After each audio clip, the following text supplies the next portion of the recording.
All right, folks, we're going to go ahead and close the poll and introduce our speakers here.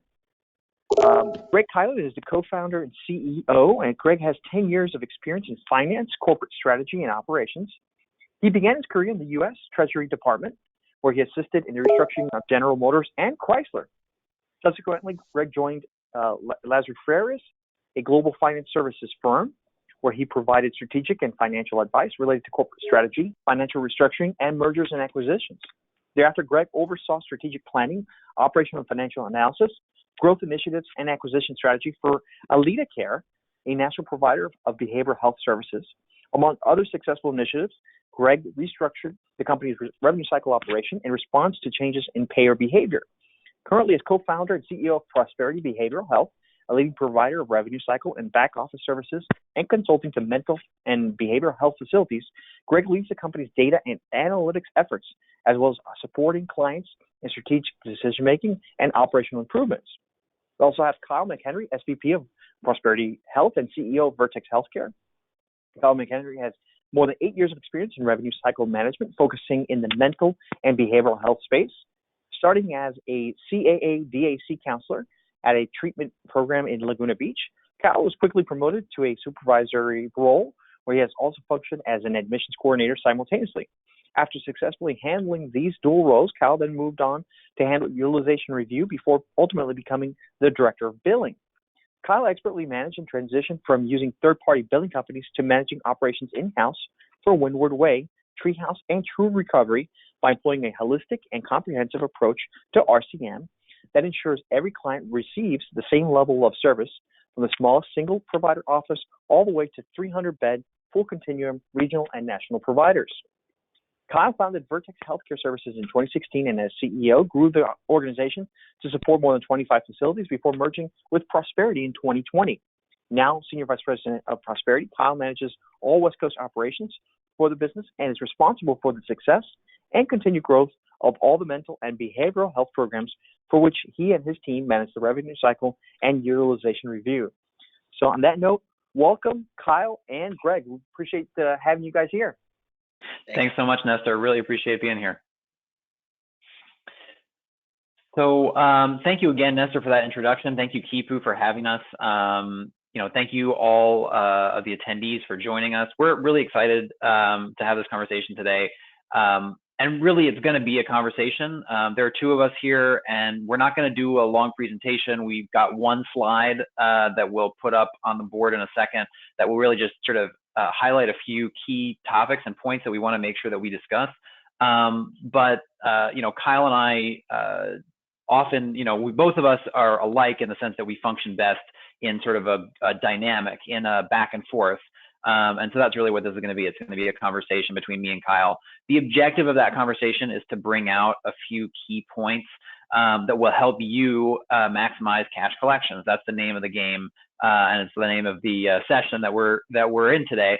So we're going to be maximizing cash collections, and we're going to be helping you sort of understand, in particular, sort of metrics, measurement points, how to understand what good looks like and how to transition from good to great. So one of the reasons why we like to sort of ask the poll questions at the head of this conversation is to get a sense of the audience. And so it seems like there's a lot of folks in the audience that have some type of experience or exposure to revenue cycle management, whether that's, it's your job directly currently, or whether you're an executive in a treatment program.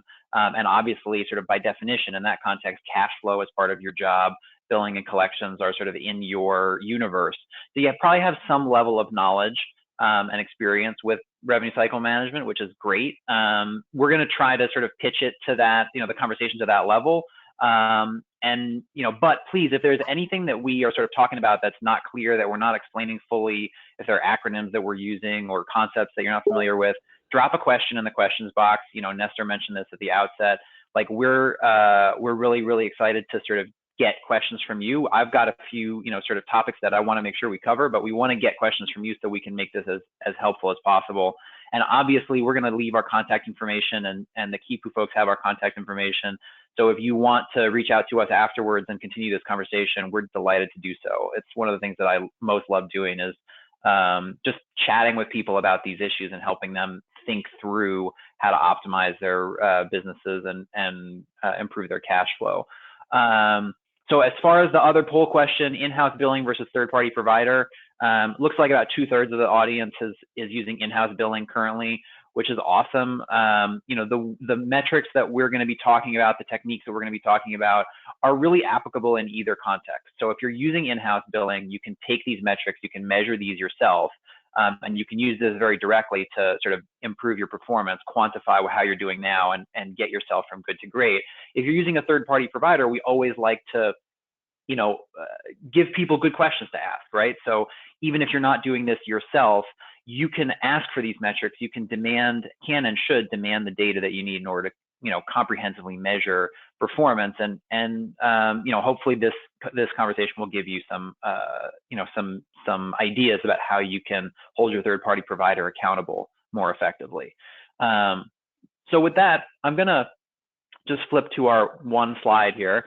And this has just got some bullet points, you know, on the top left-hand side of the top left-hand corner of the page. You know, we've got this, there's a book that came out a few years ago called Measure What Matters. And I got to give a shout out here actually to some of my friends in the industry at Avea. Ben Dittman sent me a copy of this book a few years ago. And it's a really interesting book because it really focuses on the power of metrics, the power of data, how important it is to quantify, you know, the key indicators that drive the success or failure of your business. So, you know, we're looking at measuring things to identify areas of opportunity. We're looking at measuring things to sort of assess your collections performance. And then we're looking at measuring things to identify process improvements, how you can actually go from good to great, how you can maximize your collections. So starting with the first of those, identifying areas of opportunity. And now I'm just going to get into the conversation with Kyle. Like, Kyle, when you think about different parts of the revenue cycle, when you think about the metrics that matter that are going to tell you, is this working well or is there an issue here? What type of things are you looking for?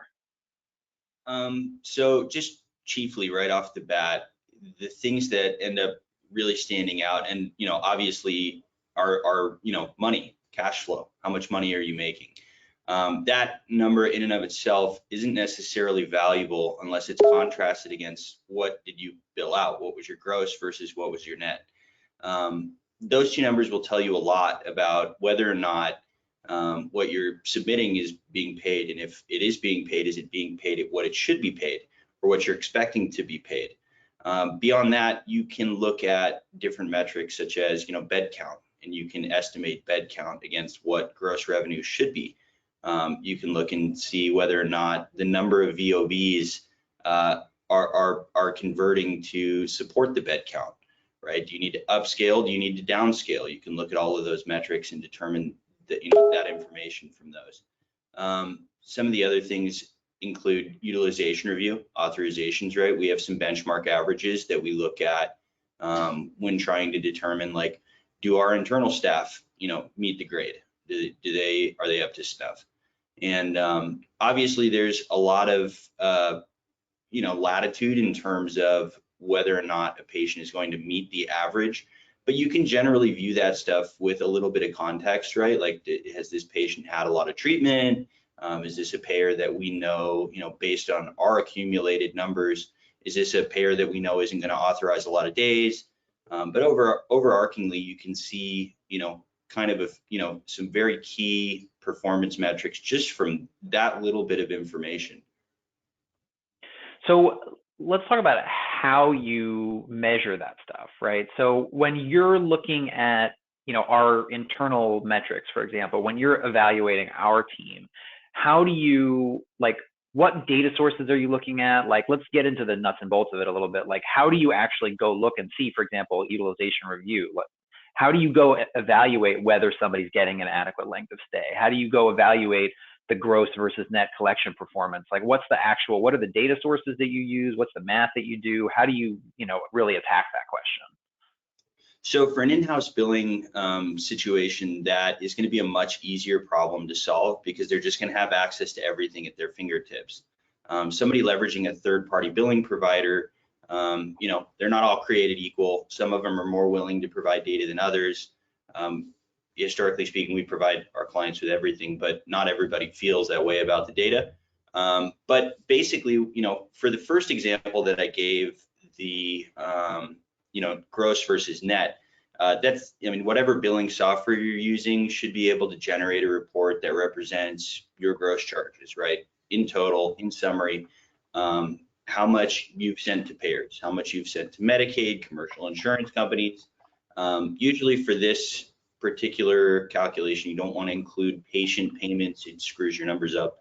But commercial insurance, Medicaid, it will tell you, hey, you sent $11 million to commercial payers. And then on the other side, it will show you, hey, you collected $3.2 million. And then you can start looking at, okay, you know, we have our waterfall, right, where we can look at, okay, where was this charge, like where was this data service versus when was it paid? You can start looking at things like speed to pay, start looking at denial reasons, start evaluating, you know, I mean, that's a super informative process because you can start collecting up information on how do these plans shake out, right? Which one's the fastest, which one's the slowest, which one is the most likely to give me multiple denial reasons and make things hard to collect.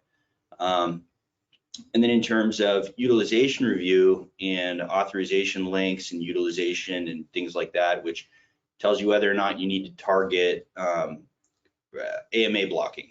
Like you get long auths, but the patients don't stay, start implementing AMA blocking.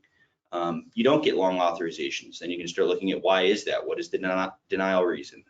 Medical necessity, you know, lack of clinical, things like that, and start targeting those particular things. And that information generally is captured in your EMR. Generally in Kipu, they have their whole authorizations sort of suite there. And a good billing company or a good utilization reviewer will keep those notes, and it will be really easy to review and look at why something was denied if it was denied. And then, you know, you get into stuff like verifications of benefits, and you can start seeing from your verifications of benefits if your marketing efforts are well targeted, well informed. You know, if you don't have a contract with Blue Cross Blue Shield of whatever state you're in, and you're getting a ton of those, and you're running a ton of VOBs for HMO, Blue Cross Blue Shield, maybe it's time to change your targeting. You know, you can look at those admission rates, you can look at all that stuff, and the best place to start collecting that stuff is you know, Kipu has a place for VOBs. They have their VOB getter, which is great. We love it, but you know, there are a ton of other ways to track that information. Spreadsheets are generally kind of the most commonly utilized, but you know, and very dynamic. They're easy to use, but not the most time efficient way to go about it. Some people will create proprietary software, you know, and there's a million different ways to look at it, Greg. Yeah, so I think one of the things that you just mentioned that I wanted to sort of come back to for a second, because I think it's really important, is that, like, it's not just the there's almost no limit to the amount of data that you can collect, right? So if you're let's talk about follow-up for a second, because it's a very sort of it's a Pandora's box of an example in a way, right? When you first start following up on a claim, you know, you call the payer tells you, yeah, the claim's on file, it's in process, call back in 30 days or whatever, right? Well, the next time you call on that claim, so the first thing is, you know, you might think the obvious thing to document, right? When you're talking about collecting data, you might think, okay, the thing that you document about that is that the claim is on file and it's processing. Well, okay, but then, you know, you might also discover over time, you know what, actually it's really useful if you also document when the rep told you to follow up next. Then you might discover that it's also really useful to document, for example, a reference number for that call and the name of the rep that you spoke to.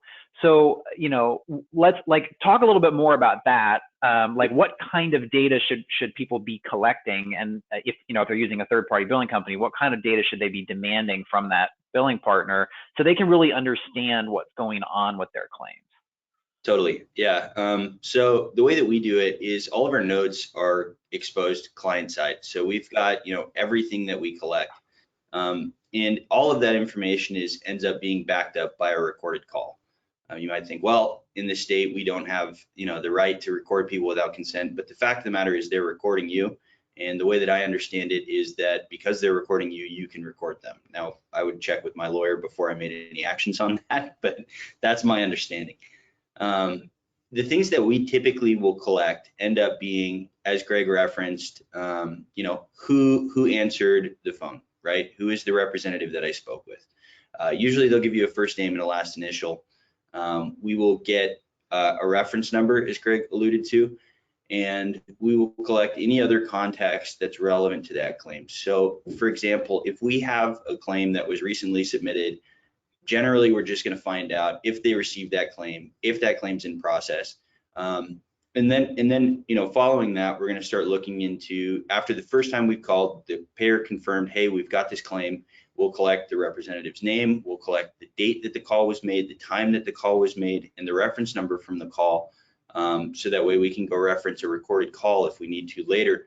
And then we'll let it, a week go by, and then we'll call again and we'll say, hey, you guys confirmed that you have this claim. Here's the reference number from that previous call. Please look at it. And we will figure out, if the claim hasn't paid, why it hasn't paid, right? And there's a litany of reasons for why an insurance company doesn't want to pay your claim. I've said it before that insurance companies are the only companies on planet Earth that make more money when they do their job. And so, it might be medical records. It might be that they don't have an authorization on file for this service. It could be that the patient hasn't updated their coordination of benefits. And we will track all of that with the representative's name, the reference number, the date, and the time of the call. In the event that they issue a check, we are tracking the date the check was cut, the check number, the check amount, where the check was mailed to, and then following up, because insurance companies love to say they sent something when they didn't, or they sent it to the wrong address, or they'll claim, all different kinds of things about if you guys have experience with insurance companies, that they aren't necessarily always the most forthcoming, concealing things, hiding things, misrepresenting things, and usually they get away with it because not a lot of people record the calls, and if they do record the calls, they're not storing that stuff in an easily accessible way. So it's my suggestion to everybody, if you're doing in-house billing, keep recorded calls, keep notes of when the calls took place, and keep written notes about the calls so that you can reference them and then use them later if you need to. Yeah, and I think, the thing that is sort of one of the things that's interesting for me is that, we're always looking at these trends, right? So it goes back to your comment about different ways of keeping this data. You can keep it on a piece of paper, you can keep it on an Excel spreadsheet, you can keep it in a software system. There's lots of different ways to keep it. But the important thing is to be able to access it, to be able to analyze it. Because to your point about the recorded calls, right? Like even if you're recording the call, if you can't go back and find the call that corresponds to the note and the reference number, and that's a limited use to you. The same way when we are looking at data, when we're looking at trends in the data, we're constantly looking for, okay, is this payer, sort of giving us an elevated level of resistance on particular issues for this facility, for example? We often get this question of like, what trends are you seeing? And we are, the thing that we want to be able to do is to look and quantify and say, hey, yeah, Anthem is giving us 20% more medical records requests this month than they gave us last month or the month before. And that will tell us something about what we should be expecting from Anthem cash flow wise going forward. It will tell us something about how we need to be following up on those claims. It will tell us something about how we should be giving feedback to the facilities related to their medical records, for example, in this instance. So that gives us a lot of information that's going to ultimately improve our ability to collect that cash because we have the data. Your audio cut out, Greg. Sorry about that. Thought I had my phone on Do Not Disturb. Anyway, we have that data in a form that's accessible, that's analyzable, and that's really the, that's one of the things that I think is really important, that people focus not just on collecting the data, but also holding that data, organizing that data in a way that you can effectively go back and learn from on an ongoing basis. Yeah, anyone can send a claim, right? Anyone can send a claim. Anybody can post a check. I think the difference between someone who's good and someone who's great ends up being that approach, right? Ends up being that sort of multiphasic multiple lines of defense in terms of combating the insurance company. They're very, very good at not paying you and having all kinds of reasons not to pay you. You need to be better than them at compelling them to pay you. The nice thing is, at this point in time, there are laws that protect you in every single state. You've got the Department of Labor through ERISA. You've got, in the state of California, we have the Department of Insurance, the Department of Managed Healthcare, and the insurance companies they have counsel. They are aware of these laws, and there's prescriptions in the laws for going about getting them to comply with that stuff. And you don't even necessarily need to hire a lawyer. So long as you collect this information and you can represent, like, hey, you mailed us this letter. This letter says we have an authorization. There's no reason you should be denying this claim. But in order to be able to do that, everything in back of that, all the tracking, all the the information, as Greg said, all of that has to be perfect. Because if it's not, and you're saying, hey, you should pay for this claim, but we don't have the authorization letter, your argument, it's not valid. It's not a meaningful argument. The other thing I wanted to say, Greg brings up a fantastic point. As far as the information, right? Like, and there's a whole lot in back of that when you're collecting information as it's generated by an AR report. But insurance companies are going to do what insurance companies are going to do. But the important thing to glean from that information ends up being, hey, we have $200,000 in claims that are unpaid from the last month because of coordination of benefits, right? Or because of authorization forms, or because of whatever, you name it. The pieces that are actionable by you as the provider can be addressed, right? And your billing company should be notifying you of that. They should be telling you, like, hey, 13% of your claims are denied because of coordination of benefits. You need to get somebody on the phone with a patient to complete that. As soon as you do that with all of those patients, that 13% of money that you were not going to receive ends up being unlocked. You get that money. And same thing about the authorizations. If your auth department isn't saving the auth forms, isn't tracking auths well, and the insurance company is getting you on their auth denials, as soon as you start tracking that information better and submitting that to the insurance, let's say it's 10% of your money. You just unlocked 10% more money. It's money you should have gotten from the jump, and frankly, it's money you're not going to get unless you're doing that stuff well. Yeah, it reminds me of one of my favorite things that my friend Aaron, my partner Aaron, says all the time, which is KPIs are only as good as the action that follows from them, right? So you can have all the data in the world. If you're not using it to make real changes in your operation and take action based on that data, it's not going to help you much. So let's talk. I want to make sure we get into some specifics around metrics before we get to 12 o'clock, at least here on the East Coast, 12 o'clock.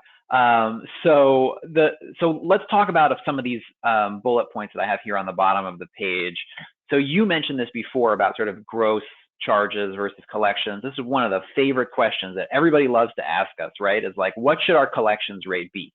How much of our gross, what percentage should we be collecting? And my answer to that is always, well, it depends what your gross charges are, right? I don't like that metric very much because, if you have lower charges, your percentage is going to be higher. That doesn't necessarily mean you're doing well. So like, how should people be thinking about their collection rates? What metrics should they be using instead of that? Sure. So generally the collection rates look at an overarching, oversimplified view of AR. And I get it, right? Like everybody's busy, nobody has any time. But that metric is, you said, Greg, it's not valuable. Your payer mix could vary your net collection number a lot. The amount that you build varies it tremendously, right? We see guys who are getting paid 50%, but it's because they're billing a lot less than the other guy, right? And they're like, well, we get 50%, and it's like, that metric's not valuable. And so, to your point, the better way to look at that stuff is things like payer mix. If you can establish average reimbursements based on a payer, or even better, based on a policy, you can start looking at, okay, here's what our projected revenue should be as a result of our payer mix, okay? And instead of looking at a percentage, let's look at dollars. Let's look at actual numbers instead of a fraction of what your gross was. That will allow you the ability to have a better perspective on what you're billing versus what you're getting paid, what you should expect to get paid. And then once you've kind of gotten that dialed up, like when we run reports, we're single-digit % off when we make projections. And the reason for that is because we look at all of those things. And we're evaluating, hey, is Lee RCM and Kipu and CMD, they make that really easy. That reporting is really easy to do, and we're able to do that stuff very, very quickly. Yeah, I think from the one thing that I would say in addition to that is that, like, I mean, and this is, you sort of touched on this, but I just want to make it more precise, more specific, is that when we bill out a claim, we have a methodology that we use to estimate what we call the net revenue on that claim. It's not the gross charge, it's how much do we expect to collect on this claim based on the policy, the payer, the level of care, the whole claims history that we have relative to all of those factors. And that's the measure that we use to sort of measure our success, right? We're looking to collect as close to 100% as possible on that net revenue number. Now, in any given case, of course, there's going to be differences. There's going to be patient responsibility that factors in. There's going to be some claims that end up denied because of, because medical records don't meet the criteria, or because the policy termed, or something like that. And so that leads me to sort of the third bullet here on the bottom left, which is something that we always like to talk about as well, is what's the right level of bad debt? What's the right level of denials that you should ultimately be seeing? And our perspective that we typically give people is 5% is our target. There should be again, it's inevitable. There are going to be some patients that come into the facility, they lose their job, their coverage terminates, they don't have a secondary policy. That's there's a certain amount of bad luck that happens. And so you're going to have some denials. It is an inevitable part of the business, unfortunately. But again, if you're looking at the metrics the right way, you can factor those in when you're thinking about your cash flow projections, when you're estimating what your collectible amounts are on these claims. And you should be able to Kyle's point about, when we make projections, all of this data is factored into our projections so that we can accurately estimate what's your cash flow going to be 30, 60, 90 days from now based on what we've been billing out for you. Any other thoughts on that, Kyle? Sort of what is, I want to, again, quickly before we, Nestor's about to cut us off. Here he is. You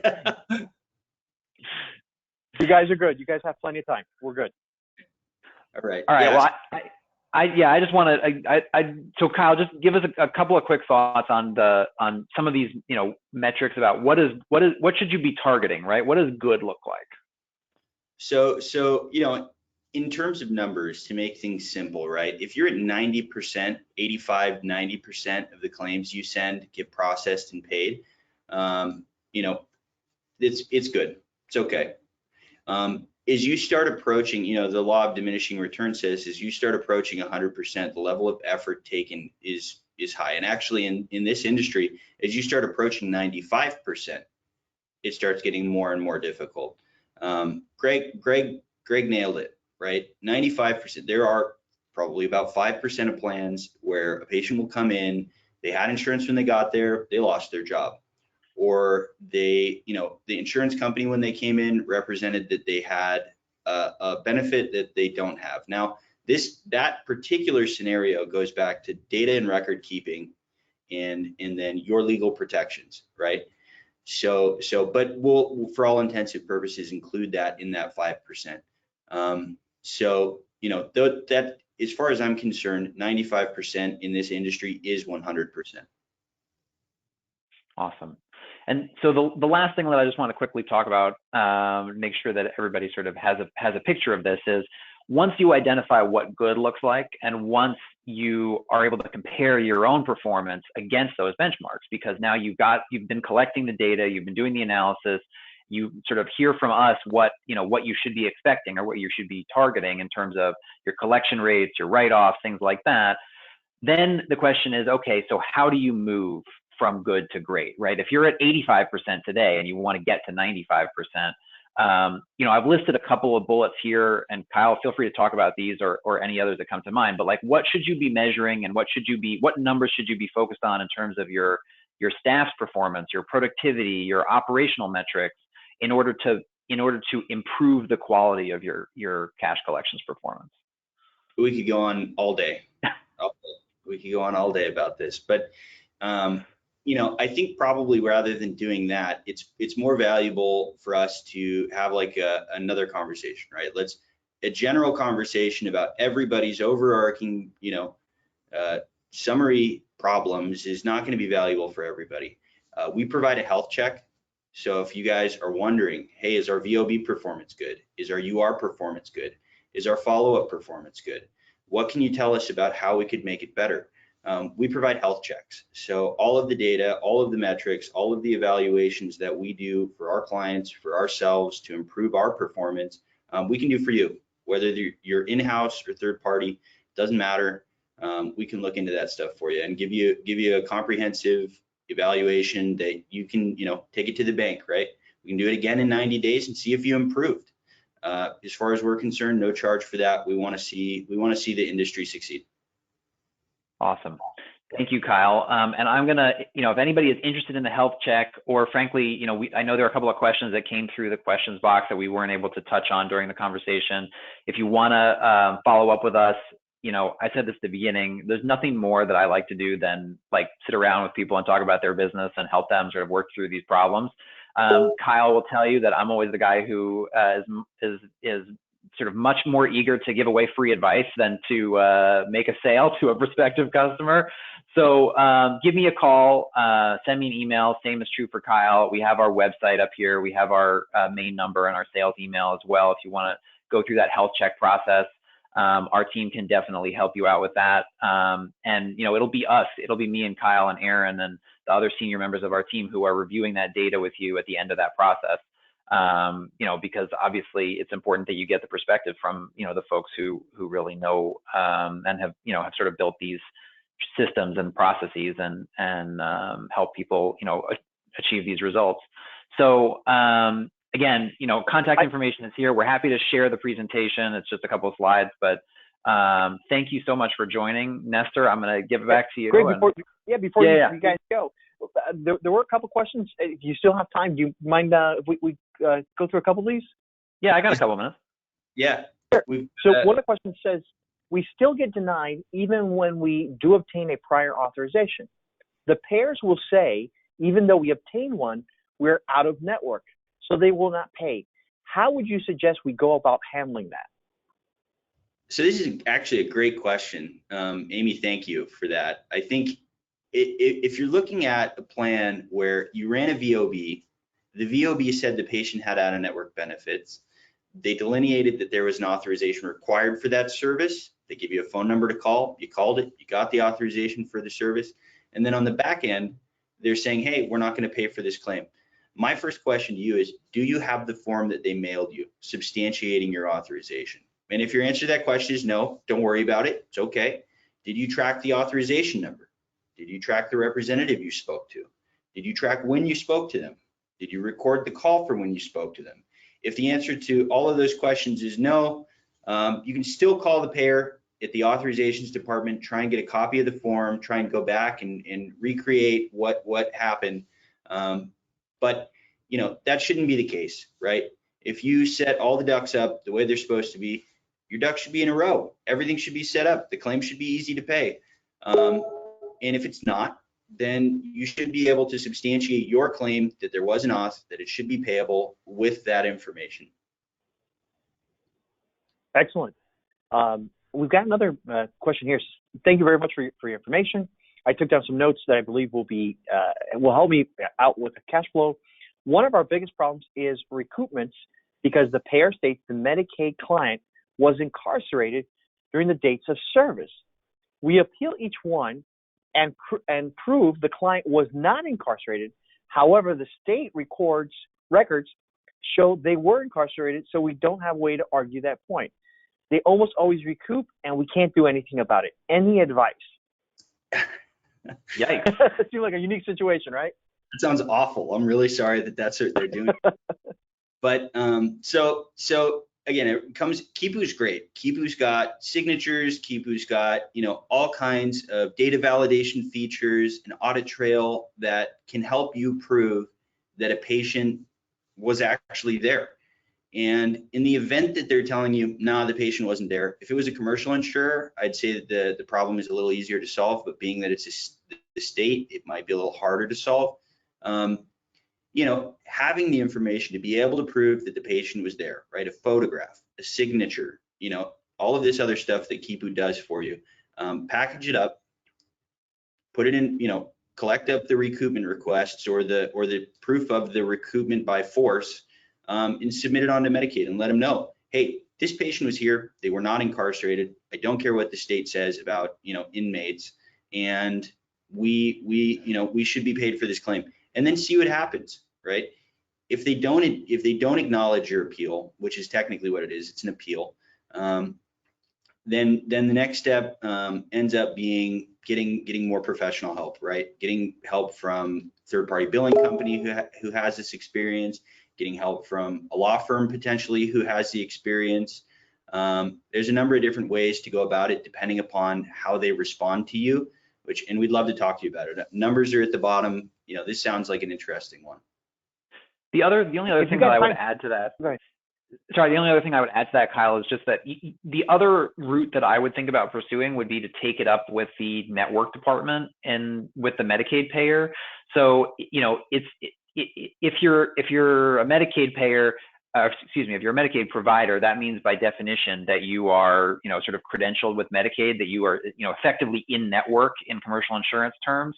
And so there's presumably somebody at Medicaid in the network management department who might be able to sort of help facilitate a resolution here. We often find with Medicaid and with managed Medicaid payers that the claims department has got their hands tied to a significant extent.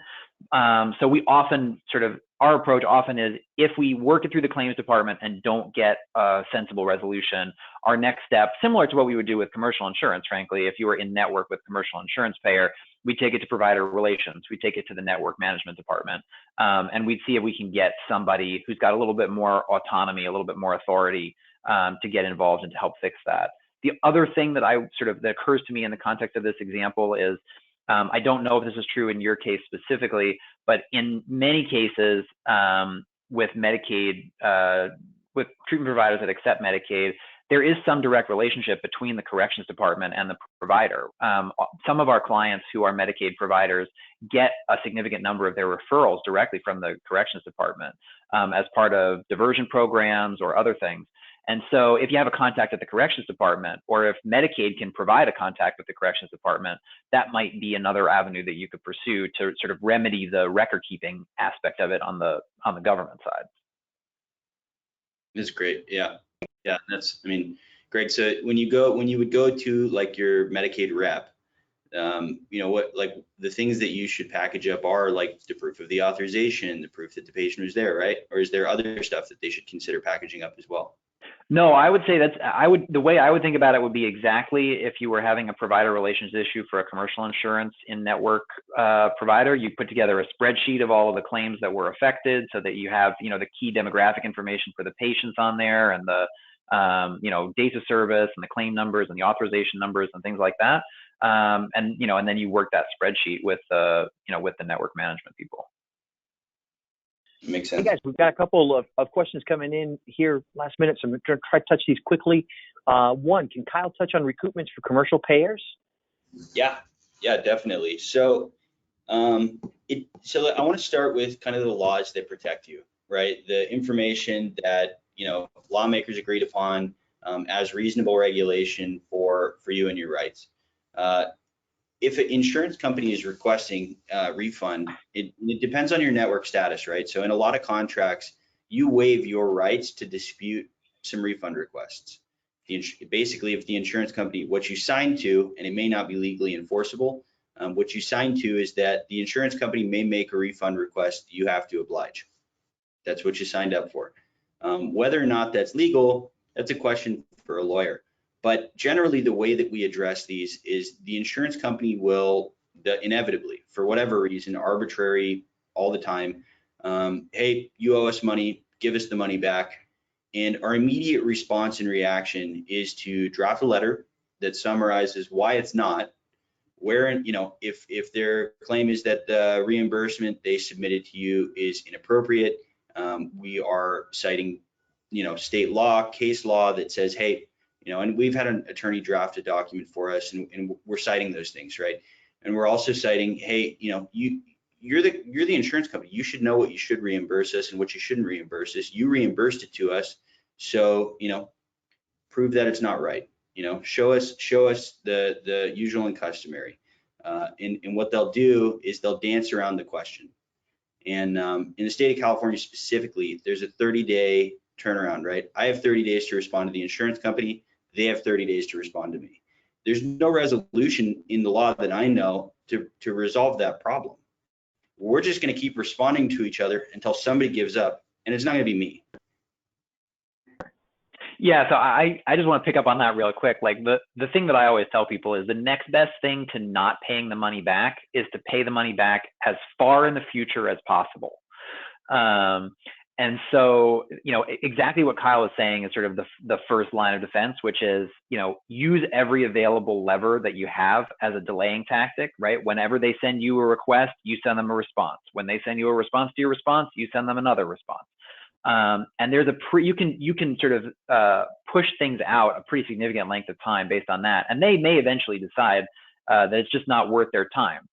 They may be testing you. They may be trying to, you know, pick up a little bit of money on their bottom line in a cheap and easy way. And if they discover that it's not going to be as cheap or easy as they thought, they may give up on it. So that is something that definitely happens. They do test people to see if they'll push back. And if you push back, then they often drop these type of requests, or sometimes drop these type of requests. The other thing that we always advise people is never agree, even if ultimately at the end of the line, they hold firm, right? And you are going to end up having to pay money back. You can always negotiate with them on how to do that, right? So you can negotiate with them, first of all, for a settlement amount that's lower than the amount that they demanded in the first place. And you can also negotiate with them to pay that out over a scheduled period of time that can be 9 months, it can be 12 months. And so sort of the business strategist in me, the guy that, you know, is always thinking about your forecasting and your cash flow and your future plans, you know, you don't want to take a hit all at once, especially if it's a significant number that they're trying to recoup. So you have a lot of flexibility in these negotiations with them based on our experience to plan that cash over time if you eventually do have to pay them back something. Don't let them think that you're interested in paying them back. Don't do that. I mean, fight it until they're demanding it, basically. Ultimately, it's a negotiation. That's it. Yep. Guys, I'm going to hit one more question here. Do Greg and Kyle do any type of consulting for revenue departments? So the short answer is yes. You know, the first thing that Kyle mentioned the health check process. That's the first thing that we always do. Our process is, and we do this, as Kyle said, we do this with our clients every month, and we do it with you know, other folks who are interested in working with us. We always want to help you get a baseline before we do anything of what your performance is, where your opportunities are for improvement, and where your existing strengths are. And then once we go through that analysis, I always like to sort of frame it in terms of red light, yellow light, green light. One of the outputs of that analysis is going to be a light. And if it's a green light, what that's going to mean is your performance is excellent. You have a few areas where you might be able to improve around the edges. We can give you some advice, and you know, and you'll be good to go. A yellow light is, hey, there's some meaningful issues here. You know, maybe the right way to solve this is through some type of consulting engagement where we can help, you know, train some folks or give people advice about how to change processes, things like that. You know, or potentially you might think about partnering up with us or with somebody else who's got expertise in a particular area that you might be weaker.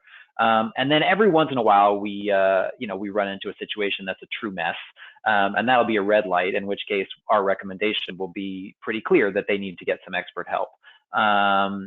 But again, the process, the health check process, is very comprehensive. We look at all of the key metrics that we evaluate for our own performance.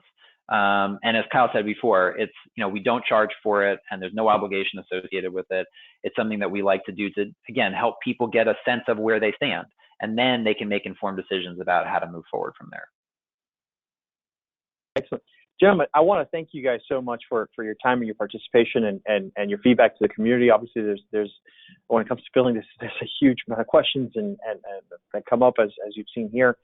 So appreciate the time, and for the audience, we will make these presentations available, and we'll share this after the fact, as you see the contact information here for both Greg and Kyle. And again, thank you guys so much for your participation in the KipuExpo. Awesome. Thanks so much, Nestor, and thanks to everyone for joining. Thank you, guys. Thank you very much.